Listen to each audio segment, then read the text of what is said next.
All right, recording is rolling. It's Thursday, January 13th. I want to do as many of the textbook problems as I can with you guys today, so we'll do that. Remind you guys too that AP Classroom Unit 6 multiple choice has been open for a while now. That is due coming back from this 3-day weekend that's fast approaching us. Before I do these textbook problems though, I've got some demos for you guys. So share my screen. Let's start with Rubens tube. Here we go. Right, so this guy's gonna light a bunch. He's explaining how this works, but I will take credit myself. He lights this light of flames. He's gonna play a musical tone over it. Let's listen to this. 149 hertz frequency. Ooh, so he plays that. You guys hear that? Right, see how that sounds like a very flat kind of sound? So that corresponds to some like musical note. He said 449 hertz, right? Now, if you've ever wondered, like, what's the difference between, let's say you play an A note on a guitar versus an A note on a piano versus an A note, say, on a French horn, they do sound different. Like, you can distinguish the instruments. The musical term for that is called timbre, and the physics behind that has to do with overtones. So whenever you play a musical note, you aren't just playing that particular frequency associated with that note. There's also some overtones, some notes that harmonize with that are different for different instruments. And that's how your ear can distinguish, say, a piano from a French horn or something like that. But this sound right here is like very flat and digital sounding, right? That's a sine wave because it actually is just stripped down to pretty much just that single 449 hertz frequency. Now, you guys know that sound is a longitudinal wave, like a pressure wave. So there's the sound of the air is being pressurized above the set of flames. This point right here, is this a high pressure or low pressure point? What is pushing these flames down? High pressure. Okay. And then, okay, so where the flame goes up, that'd be like a low pressure point to allow the flames out of it, right? So it goes low pressure, low, high, low, high. Okay, so it oscillates like that. Hey, it's periodic, has a wavelength and a frequency. And the speed of sound is about 340 some meters per second. Now, what about later on here? Okay, so the wave itself looks transverse, although the air molecules above it are being pressurized, unpressurized, which is longitudinal. So you can sort of take a longitudinal wave and represent it as a transverse. Let's listen to what this sounds like. Now, we change the frequency.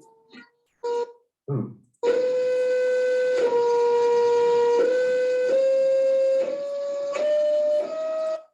You guys hear it going up, higher frequency? Okay, so this would be higher frequency numbers or higher numbers. So for example, that might be like 300 hertz to 400 hertz to 500 hertz. I'm just making up numbers, but you guys think it's going up. And what's happening to the wavelength at the same time? The wavelength, it's getting what? It's like shorter and shorter. So if you look on, there is for the video, but for you guys in class, got a poster hanging over here. You guys see this one? So speed is equal to wavelength times frequency. So the speed of sound is just whatever it is. It's 340 something meters per second. Okay. So that's the same. But he's increasing the frequency. Do you guys see that's going to decrease the wavelength?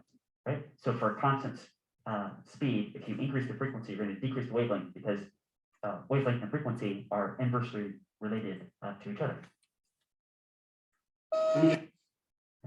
I'll do one more of these with you guys. Sine curve. Higher the frequency.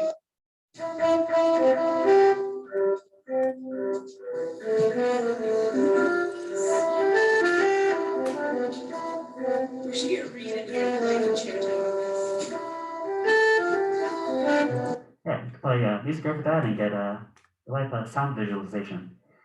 All right. Last class, my students told me I had not ever told you guys about a full call pendulum. Did I miss that somewhere along the line? Have I never told you guys about this? Okay, so let's fill in some gaps that I thought I had, but oops, sorry about that. This one is a picture I took at University of South Florida. Actually, this one doesn't work super well if you guys ever happen to be there. But here's one at University of Central Florida. They have one of these too. You guys see it's like just a really long pendulum or something like that. But I can tell you at least the principle behind this, how it's supposed to work, which is, ooh, actually got a video of this right here. Let's take a look at this video. So this is just a really long pendulum that swings back and forth all day, but it's going to look like it's changing its orientation. You guys see how some of these pegs have been knocked over? Right? So, so maybe over the course of the day, it's been like knocking over these pegs, and then it takes pretty much all the video for this one to knock over the next peg. Okay? So what's the deal with that? Why is it changing its orientation? Well, actually, it's not changing its orientation. It's just going straight back and forth. See, it just tapped it right there. Okay. Let's see if this is it. Bam, that's it, just knocked it over. Let's look at a time-lapse version of the same thing. Okay? See, it looks like it's changing its orientation over the course of the day, but it's actually not. It's just going straight back and forth. So why does it look like it's changing its orientation? Because what's actually happening beneath it? The entire Earth is rotating. Yeah, the fact that the entire Earth is rotating underneath it creates that effect. This is actually evidence that the Earth is rotating. Okay? Now, actually, the direction that it's rotating, which is the same as that other video I was playing, see how it looks like it has like a clockwise type motion? That tells you what hemisphere you're in. It will rotate that way in the northern hemisphere. If you had, let's say, like a science museum in Argentina, like on the opposite hemisphere, or in Australia, then it would actually appear to rotate the other way. And this would not work at all on the equator. Like if you had a science museum in Ecuador and you had a Foucault pendulum, that would be like the world's most boring Foucault pendulum, because it would just like actually swing back and forth all day and not would rotate at all. This would be the most effective on the poles. So if you have North Pole or South Pole, it would go around once every single day. So there you go, that's Foucault pendulum. But why am I bringing this up at all? Well, because you guys have an equation for time period of a pendulum based on its length. So to go back to, I should have got a better picture of some of these Foucault pendulums, but these go like many stories. Actually, let me pull up the UCF one again, because this one you get a better effect. See how it's in the stairwell and just goes way up? Same was true of the other one. I should have got a better picture. It goes to like many stories, and you can time how long it takes to swing back and forth once, right? And let's say that comes out to so many seconds, and you know that you're in Earth gravity, you can back calculate the length of this thing. Of course, it's like many meters all the way up that stairwell. All right, so that is a Foucault pendulum. All right, switch back over to see this stuff. Bring the posters up here. All right, and let's tackle these. We'll see how far we can get. So chapter 13. These right here. I'm gonna make sure I didn't misplace a paper somewhere. Okay, we're good. All right, so conceptual question number 12. Okay. A grandfather clock depends on the period of a pendulum to keep the correct time. Right, so pendulum swinging back and forth. You guys seem like a grandfather clock, right? Okay. Suppose the clock is calibrated correctly. Right? So yeah, like 1 beat per second exactly. And then the temperature of the room increases. Okay. Now, we haven't really gone into material sciences, but in general, as you heat up materials, what do? They tend to expand, right? They'll get bigger. Right? There are some exceptions, like famously water, like it goes from liquid to solid. That expands. That's sort of like a counterexample. But yeah, most things expand when you heat them. If you guys do physics too, you might do. There's some associated. It's called coefficient of thermal expansion, where you can quantify how much something expands based on some temperature range. Okay. So that's what we got going on here. Now, guys, if you got like a pendulum that's keeping track of time, and then the room heats up and this thing expands and gets longer, then is that pendulum going to swing back and forth? Well, faster or slower? What do you guys think?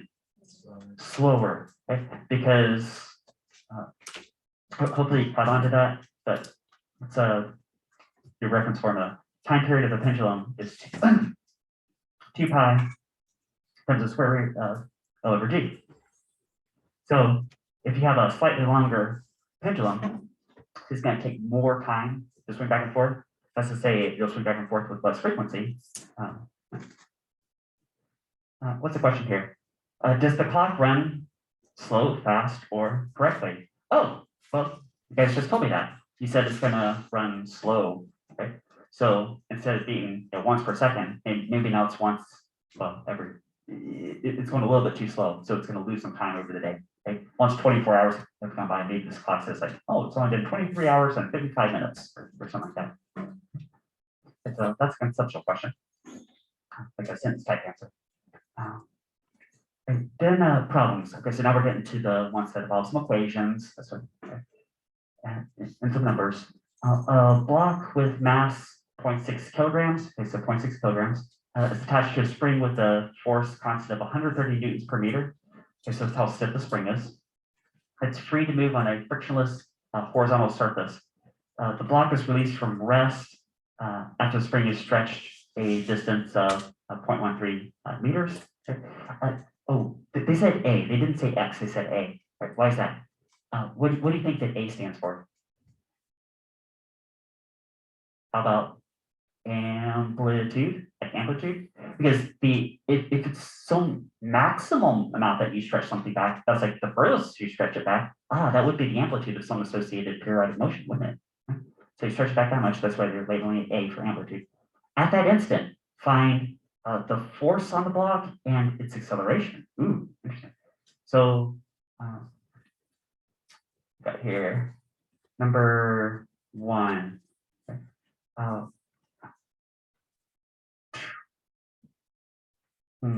They could have asked some other questions about this too. Maybe I'll tackle those too, but let's get this picture going. Okay. So there was some spring. It was unstretched. Let's say it was that long. Has a spring constant of I'll do what I normally do, which is change the numbers a little bit. Let's go with 120 Newton per meter, just for the notes. Okay. And then I'm going to pull it back from this position, okay, and attach a block with some mass. Okay. The amount that you pull it back, we'll call that A for amplitude, but that's like an X value, right? That is, I'm going to make up my own number. I'm going to call it 0.11 meters. Okay. The mass of this block, I'll call, say 0.75 kilograms, something like that. So the questions were, what's the force and what's the acceleration? Okay. And we'll look at some other questions later. Okay. So the force on the block. Okay. Can you guys figure out force before I do?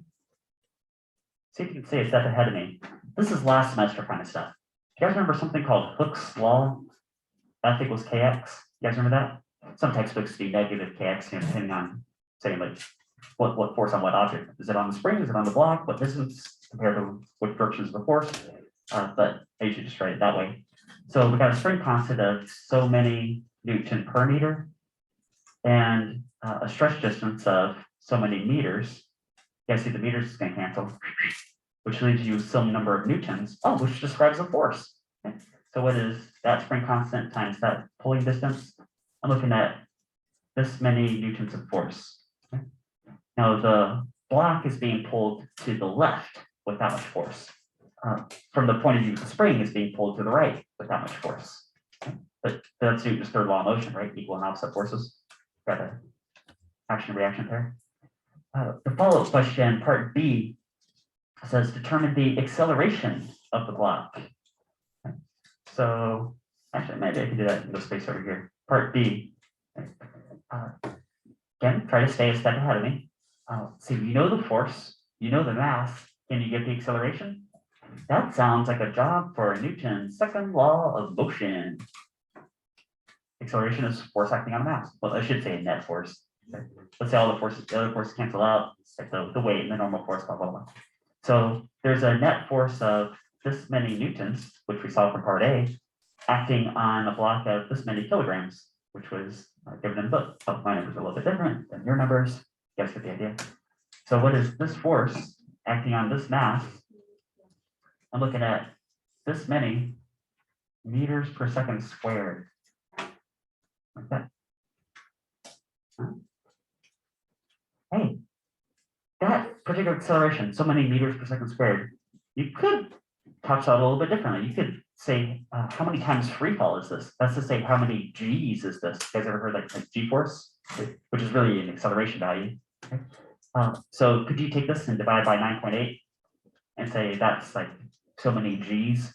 So my numbers, the way it works out, it's like 1.8 G's, and like almost 2 G's of gravity. Okay. You know what they could have asked? They could have asked, what is the time period for this to cycle back and forth? Like you pull it back, let it go. Let's say there's no frictional loss. It's like there's a air hockey table. It's like, bow, wow, wow. How much time does it take to go from here back to the beginning as it's cycling? And think about what's going on in terms of the spring. So right now the spring is in tension. As it's crossing through this dashed line, the equilibrium point, it's moving as fast as it'll ever move, and the spring is either stretched or compressed. Then it goes into compression, slows down, slows down, slows down. It's going to go the same distance on the other side, whatever this amplitude is. So 0.11 meters in my case, 11 centimeters. Okay. And then it'll oscillate back and forth. We did graphs on these the other day. I showed you guys X versus T, U versus T, A versus T graphs for oscillation. Okay. Those graphs apply. So I've got my own question. Maybe I'll call it part C. What's the time period associated with that? Well, wouldn't that be 2 pi times the square root of m over k? Right? You guys remember that? It looks a lot like your guys' pendulum equation that you figured out with your lab. Just variables are a little bit different, but it's the same structure. Okay? So you got 2 pi times the square root. There was no part C, I just made that up. The mass was so many kilograms. The spring constant was so many Newton per meter. Okay. And let's see what is 2 pi times the square root of that mass on that spring constant. Okay. I'm looking at, well, 0.4967, maybe that rounds up 0.50 seconds. I just made up numbers from scratch, so just worked out to almost exactly half a second. Okay. Takes half a second to spring back and forth with those numbers.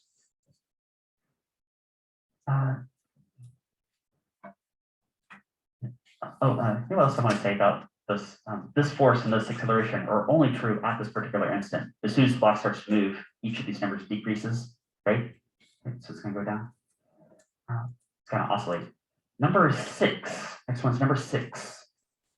We've got an archer must exert a force of 375 newtons on the bowstring shown in this figure. Okay. Okay. We've got this bow being pulled with the string. There's some angle being pulled back. There's so many newtons of force. Okay. And we've got this 35-degree angle from the vertical. So they mark this angle as being 35 degrees. Okay. Determine the tension in the bowstring, say like the string right here. And then the follow-up question is, if the applied force is replaced by a stretched spring, and let's say it stretches so many centimeters, then what's the spring constant? Okay, so one part at a time, right? It's like a 2-part question. So the first part is just working with forces. We've got a 375 Newton force right here being pulled to the right, okay? And a 35-degree angle. I'll change those numbers a little bit for the notes, but maybe I'll pick something that's pretty close to those numbers. So number 6. We've got lots of straight lines here. Okay, we've got this reference line, got this bowstring. This reminds me a lot of you guys' spring scale lab from a long time back, a long time ago. You guys had some spring scales, and like you guys remember that like 10-part mini lab, the whole deal. Okay. Let's say I'm going to make this angle an even 30 degrees. So here and here, even 30 degrees, a little bit different than the book number. And I'm going to make the pulling force 400 newtons. Okay. I wonder what is the tension in this string and this string. I'm going to label it this way, F sub T. F sub T. Okay. A lot of times I label tension T, but there's too many time periods going on in this chapter, so I'll do F sub T, like force due to tension. Okay. AP likes to do this a lot too, to F sub T. Okay. So we've solved problems like this before. Actually, this is sort of a review question from the forces section. Okay. Guys see a problem in 2 dimensions? You can get rid of the bow, right, and just think about this could be equivalent to like 3 guys playing tug of war, and we're in a helicopter looking down. Guys remember I could break this into components? So like, I can just focus on one of these based on symmetry. You guys see that these will be the same tension, right? Okay. So I can break this into components and say that this tension is pulling a little bit up and a little bit to the left. Same story down here as well. Just dash this into components also. A little bit down, a little bit to the left. Right? And then, well, there were conditions for equilibrium, and that's what this is. It's like an equilibrium situation. Pull back, just hold it at rest. So equilibrium. Right? There was the sum of the forces in each direction has to be 0. So in the x direction, it's 0 newtons, and in the y direction, it's 0 newtons. Now, back in December, we added one more condition, which is that the sum of the torque is also 0, but that's not going to be relevant to this question. But we can answer this with these two. Now, the bottom condition, the y direction is 0. That means that this up part equals this down part. But I mean, that would obviously be the case, right? This up is equal to this down. Okay. But the sum of the x is equal to 0. That means that this to the left plus this to the left balances out with the 400 to the right. You guys see that? And if that's true, let's just cut through some steps. Let's say, so you got a time test in front of you, got so much time. How many newtons is this single component right here? How many newtons? 200. You guys see 200 newtons? Okay. Because this is also 200 newtons by symmetry. And the 200 to the left balances out with this 400 to the right. That's this condition right here. You guys see that? Okay, and then if you want to know what is the actual tension in the string, isn't that the hypotenuse of this here right triangle? That's where we're going with this. Hopefully by this point in the class, you guys were able to stay a step ahead of me for that whole problem, but we're going for the finish right here, like SOHCAHTOA type stuff. So bouncing off that 30-degree angle, I know the opposite leg, and I want to know the hypotenuse. Is that a sine or a cosine relationship? Sine, yeah. Sort of the definition way of writing is that sine of that angle is equal to the opposite divided by the hypotenuse. Okay, so I'm going to do a double algebra switch, cross multiply up what I'm solving for, divide down the sine of the angle. So tension force is equal to 200 newtons divided by that. I gave myself really nice numbers for the notes. You guys know what sine of 30 degrees is, right? Yeah, it is a half. Yeah. Anything divided by half, that's like multiplying by 2. So I'm looking at this many newtons in the string. Maybe I should have changed the numbers, made them not so nice. But because my particular example, this is like perfectly equilateral. Like this is 120 degrees here, 120 degrees, 120 degrees. You guys have seen something kind of like this in the past. Like 3 guys playing tug of war, everything's spaced out evenly. Okay. You guys good? Right, that was part A. Part B says, let's say instead of pulling, say with your hand, you replace that with a spring, and then the geometry says something exactly the same. And the spring stretches so many centimeters. Can you figure out what the spring constant is? How stiff is that spring? So number 6, let's see, that was all part A. Now we're on to part B. This is going to look like Hooke's law, F equals KX, right? You can solve it with that. I bet you guys can get it from there. Right, so just for the notes, write some numbers. So I was showing a 400 Newton pulling force. We're trying to solve for the spring constant K. Okay. And they said you pull it back so many centimeters. Maybe we want to change this to meters. That's probably a safe thing to do. So 30 centimeters, how many meters is that equal to? 0.30? 0.30 meters?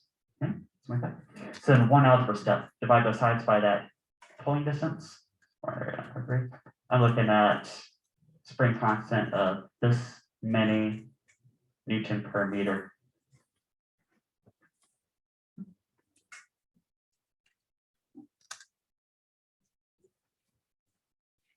Right, that's good.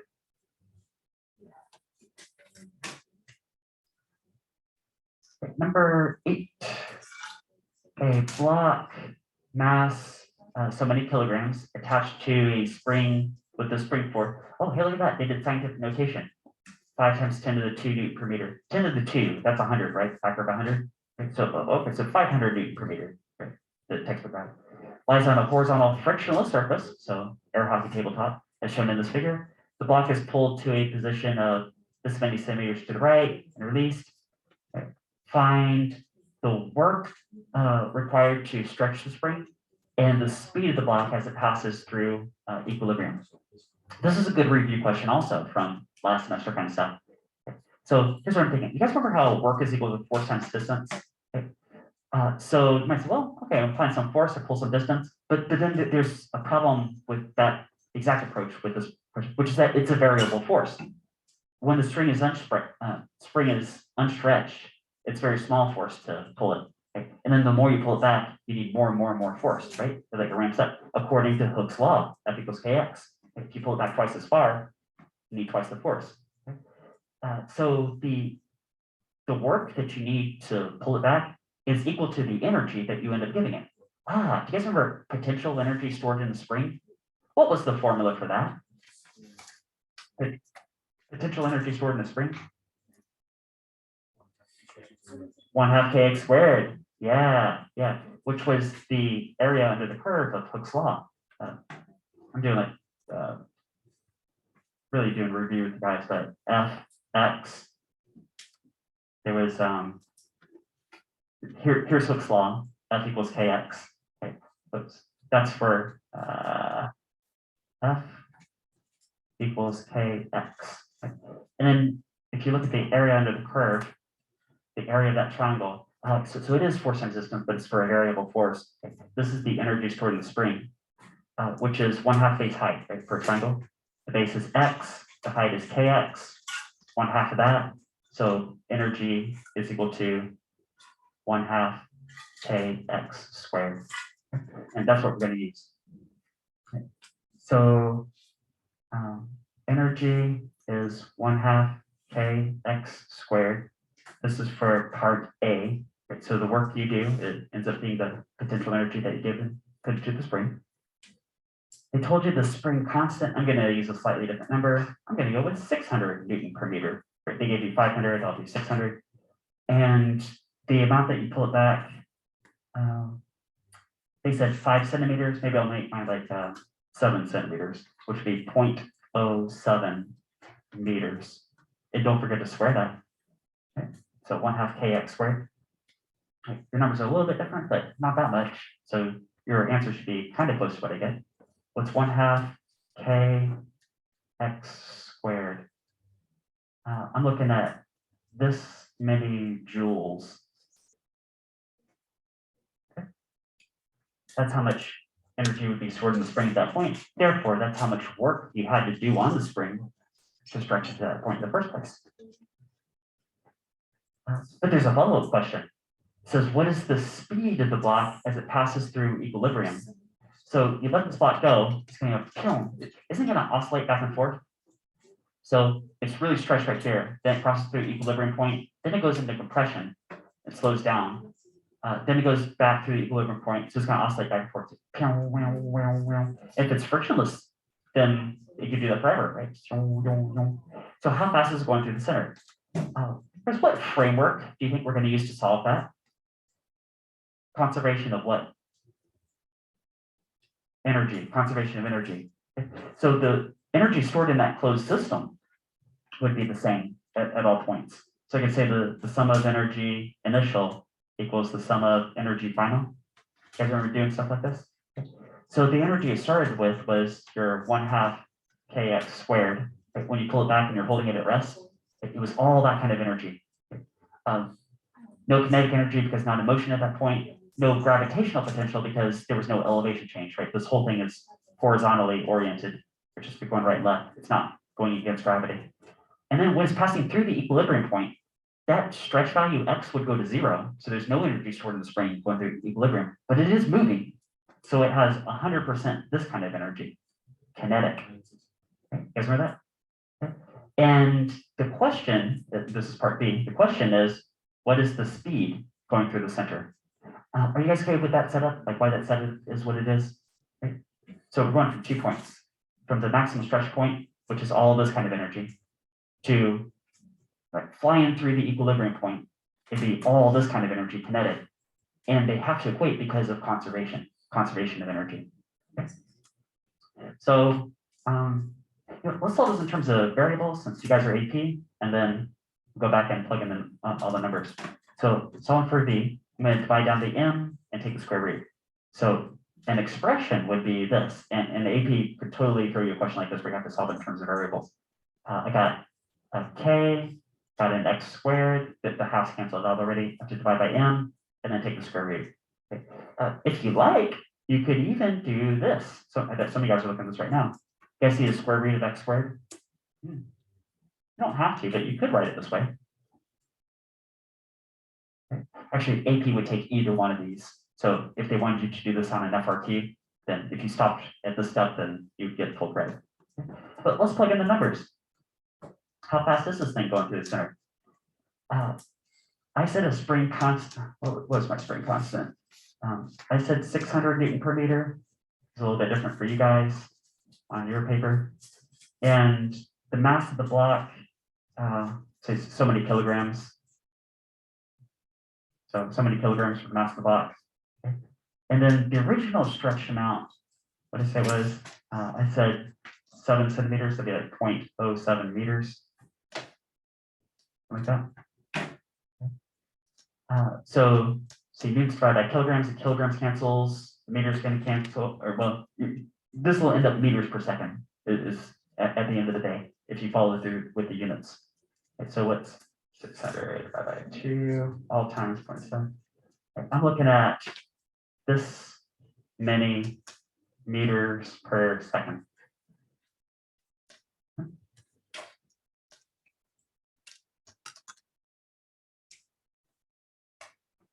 That's good. And since my numbers are not radically different than the book numbers, then your answer should be kind of in that ballpark. Right? Pretty close to that. Number 11. A child's toy consists of a piece of plastic attached to a spring. The spring is compressed against the floor, a distance of so many centimeters, and the toy is released. Let's say the toy has mass of this many grams. It rises to this height. Estimate the force constant of the spring. What framework do you think we're going to use to solve this one? Compress the spring, it rises to some height. That sounds like conservation of what?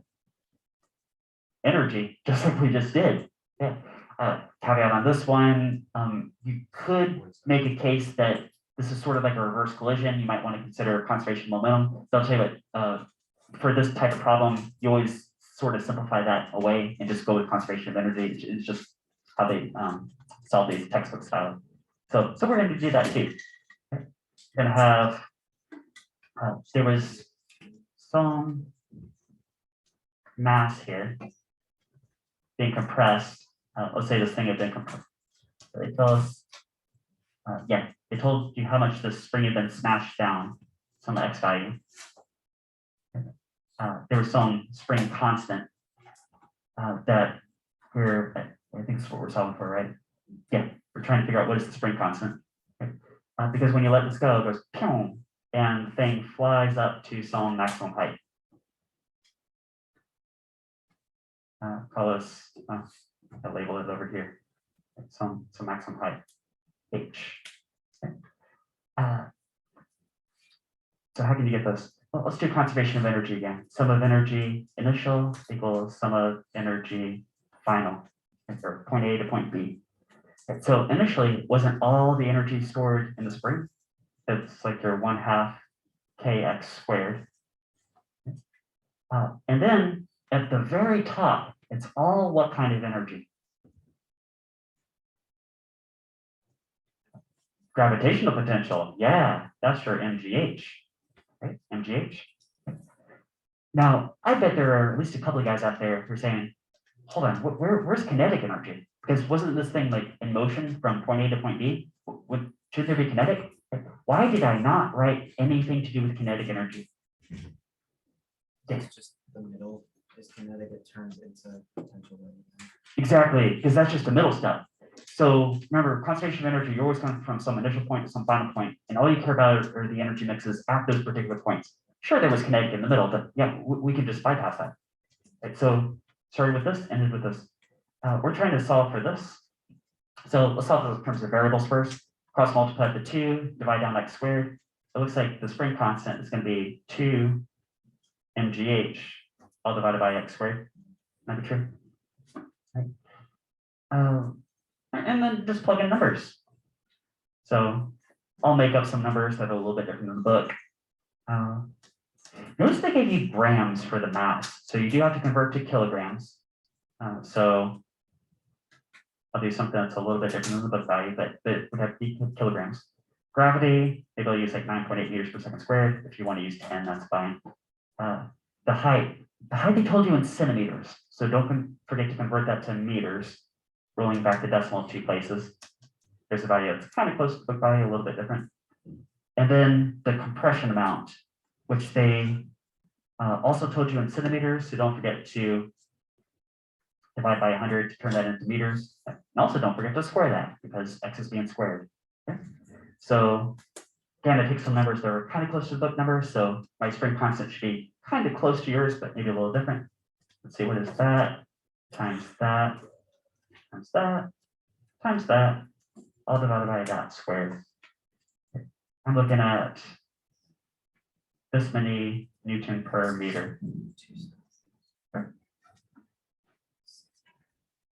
Check my work here. I think that looks right. Okay. Does that work out for you guys?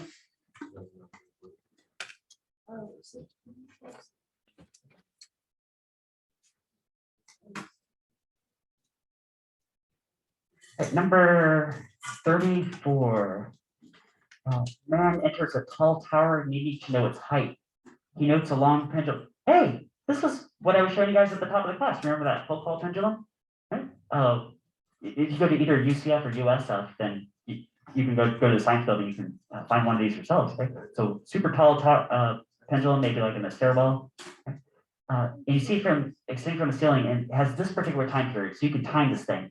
It takes, in this case, maybe like this many seconds to swing back and forth. And you can calculate the height of the building. Dude, this is something I did myself back in the day when I saw those pendulums. And then there's a follow-up question, but let's do the first one first. How tall is that building? So time period for a pendulum, this was your guys' last lab, 2 pi times the square root of L over G. We're solving for L, the length of the pendulum. Now let's do this in terms of variables because it's good practice. Maybe I'll divide both sides by 2 pi. Then square both sides. That's equal to L over G. Okay. Then cross multiply up the G. So I'll get the length. Looks like it's going to be time of a pendulum squared over 2 pi quantity squared, all times gravity field. That's the answer in terms of variables. Okay. So I'll plug in some numbers. If you know time period, let's say time period is about this many seconds or so, a little bit different than the book. And the gravity field you're in, I'll use the more precise value, 9.8 meters per second squared. If you ever want to use 10 in this class, then that's fine. It gives you an extremely close answer anyway. Then what is that squared times that, all divided by open parentheses 2 pi quantity squared. If you plug this in the calculator all in one go, just make sure you guys remember this, just in case, just make sure nobody's left behind here. See how I said divide by, and I put the 2 pi in parentheses on the calculator screen? See, if I had not put that in parentheses, then calculator would have divided by 2 and then multiplied by pi squared, which is not what I was saying. Okay, so you've got to type it like that. That comes out to be this many meters.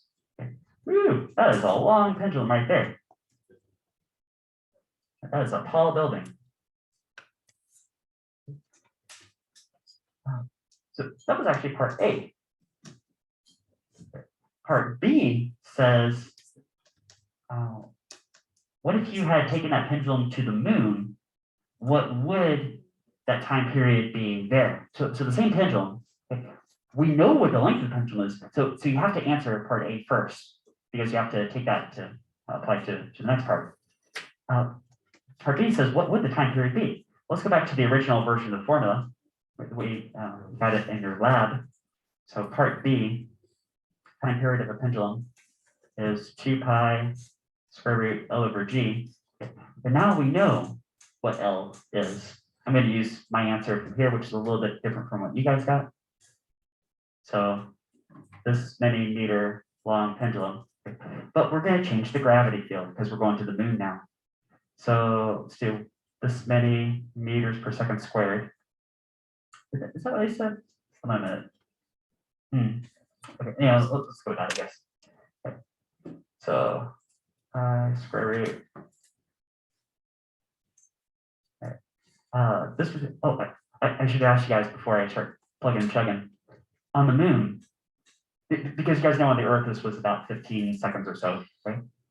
On the moon, would it be more than or less than 15 seconds? And you guys say more than. It would slow down on the moon.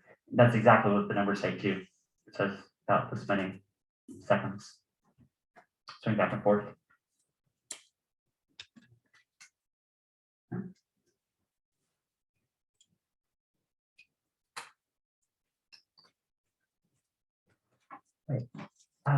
Next one I want to look at is actually one I hadn't officially assigned, but I want you guys to see it. Number third, hold on a minute. Sorry, not that one. Number 38. 38. See the one with the hanger? Number 38. Okay, let's take a look at that one real fast. A coat hanger, which has this mass, oscillates with. Sorry, hold a minute. I need to find something here. 13. 38.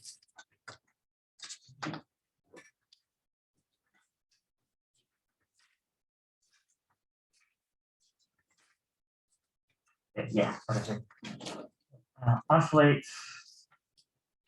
Okay, so put this hanger on a door, it's like swinging back and forth. The distance from the pivot to the center of mass, this CM, center of mass, is so many centimeters. And say the time period is like 1.25 seconds. So it goes like swing, swing, swing, swing, swing, swing. Okay, that's probably pretty close to that. It takes 1.25 seconds to swing back and forth. Find the moment of inertia of the coat hanger about the doorknob.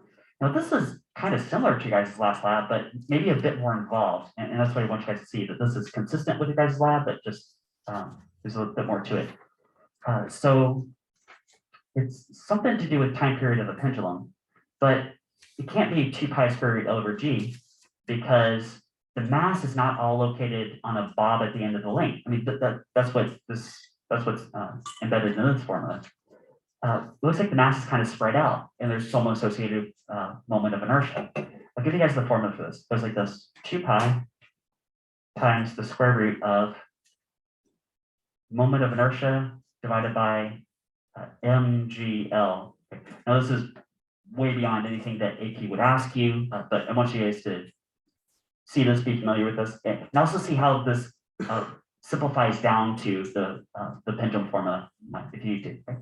So if you know it takes like about 1 point something seconds to swing back and forth, and you know the distance to the center mass, that's what the L is, that distance to the center mass, you know the mass of the hanger, and you know gravity field, you guys see in principle you could calculate what the moment of inertia associated with that hanger is, okay? That weird type shape.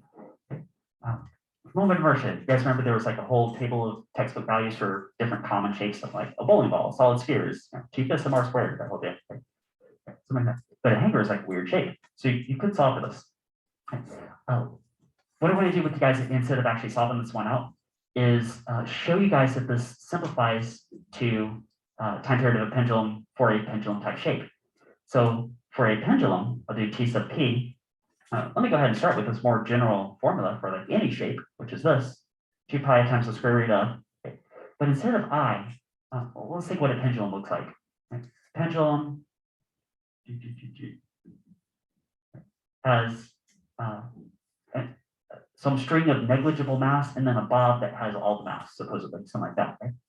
Hey, wouldn't the rotational inertia of a single point, does anybody happen to remember what is the rotational inertia of a single point? What's the formula for that? You guys remember shaking those meter sticks back and forth? They had masses located at different locations, and it was mr squared. You guys remember that? For a single point, it was mr squared. Okay. I'm going to replace this I with rotational inertia for a single bob, which is mr squared, except instead of r, I'll say L because the length of the pendulum, right? So ML squared is okay? ML squared for a single point mass. The bob is kind of like a single point mass. And then, okay, so MGL. Okay, well, it looks like the mass itself cancels out. So that makes sense because it doesn't matter how massive this is necessarily. Actually, I saw that in your lab too, mass ended up canceling out. But maybe it's how the mass is distributed, which is kind of embedded in the eye, but you can actually divide out the mass. Okay. One of these else cancels. Oh, and look what you have. 2 pi times the square root of L over G. Look at that. It's the same thing as on your lab.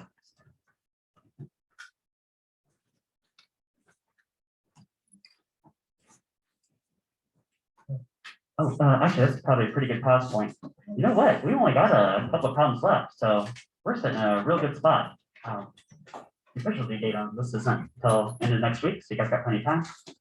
So yeah, I will hang this up here, and yeah, we've got one Friday to go till Martin Luther King weekend.